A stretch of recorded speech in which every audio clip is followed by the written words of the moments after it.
Привет, друзья! С вами Олег Карнаух, и в этом видео я хочу ответить на вопрос, как подняться после провала, откуда взять силы. В общем, погнали! 7 шагов, которые вам помогут преодолевать любые трудности. Первое, я хочу начать с того, что если вы действительно испытываете затруднительные ощущения, низкие эмоции после провала, то это свидетельствует о вашей неадекватности, и ее нужно устранить. В этом ключ. Об этом моя, кстати, книга «10 провалов». Прочитайте ее обязательно, и вам будет намного проще понять, что к чему. Так, я присяду на камешек. Значит, поехали. 7 шагов по тому, чтобы нормально преодолевать провал, потому что мне часто пишут: Олег, там не получилось, запускал бизнес, прогорел, потерял деньги, приехал в другой город, не получилось, вернулся обратно. Как после этого дальше двигаться? Я считаю, первое, это важно ставить правильные цели, потому что я вижу вокруг, как парень, который в жизни не зарабатывал ничего со своего бизнеса, ставит себе цель заработать миллион. Это неправильно, это некорректно. Это как прийти в спортзал, никогда до этого не поднимая штангу в 50 килограмм, и сразу навесить 200 и пытаться поднять. Это неадекватность. Поэтому ставьте правильные цели по формуле Эминема: минимум, норма, максимум, и достигайте. Поймите, что маленькая достигнутая цель для вашей психики значит намного больше, чем большая недостигнутая. Поэтому по формуле Eminem ставьте цели и достигайте их. Это первый шаг. Второе, это нужно обесценить ошибки. То есть нужно относиться к этому процессу как к игре. Вот, прочитав книгу «10 провалов», вы очень четко поймете, прочувствуете мое отношение, и я рекомендую вам выбрать такую же стратегию. Просто это игра, вы же не запариваетесь, когда на каком-то уровне игры вы там не победили. Это нормально, вы идете дальше, вы играете дальше. И вот здесь тоже нужно ко всему относиться как к игре, тогда все будет окей. Третье, следующее. Третье, это нужно научиться получать удовольствие от прогресса, а не от конечных каких-то результатов. То есть намного важнее кайфовать в пути. Посмотрите фильм «Мирный воин», он об этом, там очень круто передана эта мысль. И это действительно важно, потому что если вы завязаны на результаты, и вы счастливы только когда вы достигаете каких-то целей, то вы счастливы там одну какую-то десятитысячную процента своей жизни, потому что результат, ну вот он, ты достиг цели, и все, это буквально несколько секунд. Но вот важно весь путь, когда ты проходишь в кайфе, в удовольствии, в понимании, что тебе нравится, что ты просыпаешься с наслаждением, что каждый день ты засыпаешь с мыслью, что сегодня ты выложился и ты стал чуточку лучше, чем ты был вчера. Вот именно от этой мысли я получаю удовольствие, когда я осознаю, что сегодня я стал чуточку лучше, чем вчера. Вот это классно. Четвертое, это внедрите правила финансовой грамотности. Внедрите минимальные хотя бы правила. Почему? Потому что очень много неадекватных шагов. У человека там 3 детей, семья, у него куча обязательств. Он берет и на все последние деньги открывает стартап, который с очень высокой вероятностью прогорит. Это неправильно, это неадекватно. У вас всегда должны быть средства на различные нужды и отдельный конверт под инвестиции. Это конверт, в который вы вкладываете какую-то часть своих денег с пониманием, что вы можете это потерять, и это никак не скажется на вашей жизни, на вашей семье. Вот это здравый, адекватный, трезвый подход. Внедрите правила финансовой грамотности и инвестируйте ту сумму, которую вы готовы потерять, тогда все будет окей.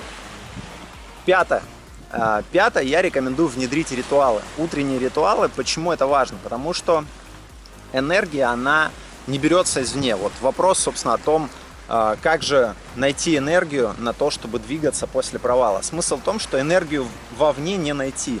Энергия всегда внутри. И для того, чтобы она была, ее нужно в себе взращивать. Для этого есть утренние ритуалы, которые на постоянной основе, именно регулярно, дисциплинированно, когда вы делаете, они постоянно повышают и поддерживают высокий уровень внутренней энергии внутри вас. То есть утренние ритуалы, физическая активность обязательно нужны для того, чтобы двигаться, несмотря ни на что.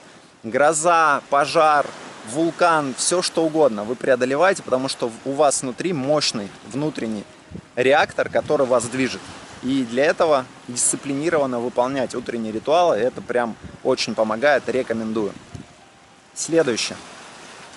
Нужно брать ответственность на себя, нужно перестать быть жертвой, нужно научиться стать автором. Потому что когда у вас не получилось, вы идете кому-то об этом рассказываете, вы по сути жалуетесь. Вы жалуетесь в надежде получить какие-то, в надежде на то, что вас пожалеют.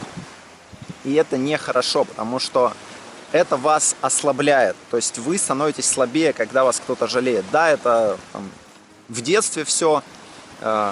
Когда-то вы привыкли, что вы получаете любовь именно когда вам больно, вас начинают жалеть, и это такое проявление любви, но с этим нужно разобраться, потому что это работает не на вас. То есть однозначно нужно научиться получать любовь по-другому и дальше не продолжать играть в эту игру, потому что она деструктивная. То есть нужно запретить себе жаловаться, нужно быть автором, понимать, что в любой ситуации дело во мне, я это создал, я извлеку отсюда опыт, и я буду двигаться дальше. Вот именно такой подход, он будет оптимальным для любых ситуаций.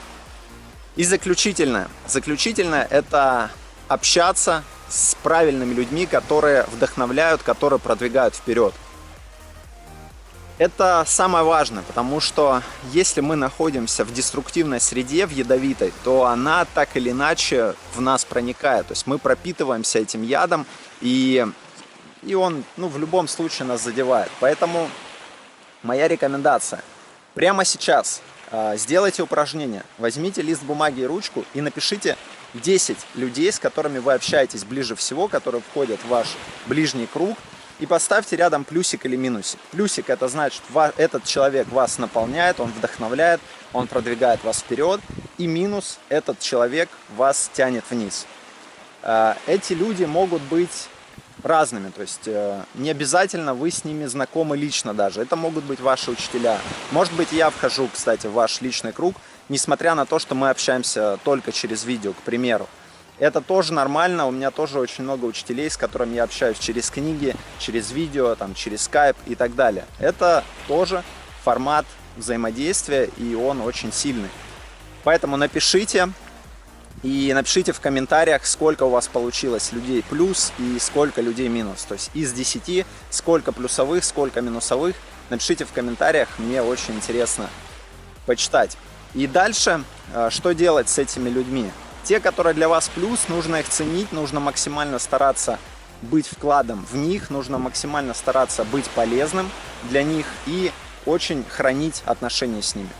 С минусами нужно постепенно, аккуратно, без резких движений, по чуть-чуть стараться ограничивать свое общение, настолько, насколько это возможно, в общем, по чуть-чуть. Итак, вот такие 7 шагов, и постепенно вы поймете, что не бывает никаких провалов, есть только опыт, который продвигает вас вперед, и вы движетесь, играя в свою игру под названием «Жизнь», и наслаждаетесь ею. Если это видео было полезно, ставьте лайк, подпишитесь на канал, если до сих пор этого не сделали. Я желаю вам успехов, с вами был Олег Карнаух. Пока-пока.